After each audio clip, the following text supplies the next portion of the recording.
வேதத்தின் அடிப்படையில் அநேக காரியங்களை நம்மளால பார்க்க முடியும். அநேக ஆண்டவருடைய பிள்ளைகள், வேத மனிதர்கள் ஆண்டவர்கிட்ட அநேக காரியங்களை கேட்டு பெற்றுக்கொண்டார்கள் சொல்லி பார்க்குறோம். பாருங்க, சங்கீதம் 18:6 போட்டு பாருங்க, எனக்கு உண்டான நெருக்கத்திலே கர்த்தரை நோக்கி கூப்பிட்டு என் தேவனை நோக்கி அபயமிட்டேன், தமது ஆலயத்திலிருந்து என் சத்தத்தை கேட்டார்னு சொல்லி தாவீது சொல்றாரு.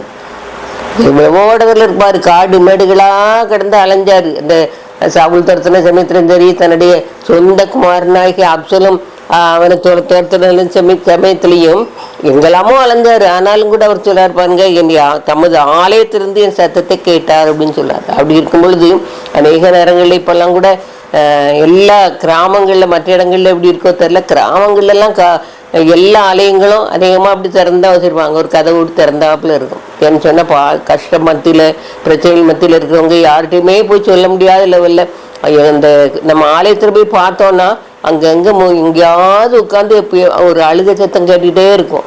ஜோபத்தில் ஜோம் பண்ணிகிட்டே செய்வாங்க இருப்பாங்க ஆண்டவருடைய சமூகத்தில். வீடுகளெல்லாம் ஜோம் பண்ண முடியாது. ஜோம் பண்ணி வச்சுன்னு சொன்னால் ஏதாவது வெளியே சத்தம் கேட்கும், யாராவது கூப்பிட்டுட்டு இருப்பாங்க. ஆலயத்தில் அப்படிப்பட்ட சூழ்நிலையிலே இருக்காது. நல்ல அமைதியான சூழ்நிலையில் ஆண்டவர்கிட்ட மனம் விட்டு பேசக்கூடிய ஒரு சூழ்நிலை என்ன செய்யும் இருக்கும். ஆகையினால நம்ம எப்போதும் நம்முடைய பிரச்சனையில மனுஷிட்ட சொல்லாதபடிக்கு ஆண்டவர்கிட்ட சொல்லத்தக்கதாக நம்ம எப்போதும் என்ன செய்யணும், விழிப்புடன் என்ன செய்யணும் இருக்கணும். அது ரொம்ப முக்கியமான ஒரு காரியம். பாருங்க, வேதத்தின் அடிப்படையில் ஆண்டவர்கிட்ட கேட்டு அவங்களுக்கு யாருக்கெல்லாம் உதவி கிடைக்குதுன்னு சொல்லி நம்ம முதல்ல பார்க்கலாம். முதல்ல மோசே பாருங்க, இஸ்ரவேல் ஜனங்களே 6 லட்சம் புருஷர், அவங்க குடும்பம் எல்லாரையும் சேர்த்து வழி நடத்துறோம்னு சொல்லி நமக்கு தெரியும். அப்படி இருக்கும்போது அந்த ஜனங்களை வழி நடத்தும் போது அவங்களுடைய முறுமுறுப்பு, அவங்களுடைய பொல்லாத தன்மைகள் எல்லாத்தையும் சகிச்சுக்கிட்டே என்ன செய்யறாரு, வர்றாரு. ஒரு இடத்துல வரும்பொழுது அவங்களுக்கு என்ன இல்லை, தண்ணி என்ன செய்யல இல்லாம என்ன செய்து இருக்குது பாருங்க. அதில் மோசே கர்த்தரை நோக்கி கூப்பிட்டான். அப்பொழுது கர்த்தர் மோசேக்கு ஒரு மரத்தை காண்பித்தார். இதுல என்ன சொல்லப்பட்டிருக்குன்னு சொன்னா, ஒரு இடத்துக்கு வர்றாங்க, தண்ணியே கிடைக்கல, அப்புறம் கொஞ்சம் தண்ணி கிடைக்குது. அப்போ அந்த இடம் அந்த தண்ணி எப்படி இருக்கு, கசப்பாக இருக்கிறது. அந்த தண்ணி கசப்பாக இருக்கிறது. இப்போ அந்த இடத்துக்கு மாறா அப்படின்னு சொல்லி பெயரிடுறாங்க. அப்போ அப்படி இருக்கும்போது ஆண்டவர் சொல்றாரு, ஒரு மரத்தை என்ன செய்யறாரு, அவங்க ஆண்டவர் நோக்கி கூப்பிட்ட உடனே அதுக்கான ஒரு விடிவு ஆண்டவர் என்ன சொல்றாரு, ஒரு மரத்தை காமிக்கிறாரு.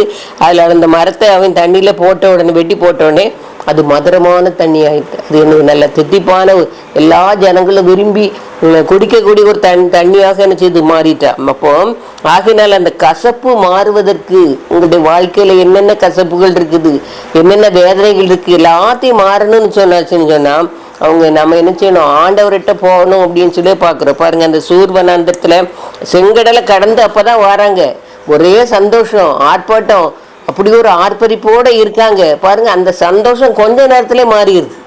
நம்முடைய வாழ்க்கையிலையும் கூட அப்படிதான், நல்ல சந்தோஷமா இருக்கிற மாதிரி இருக்கும்.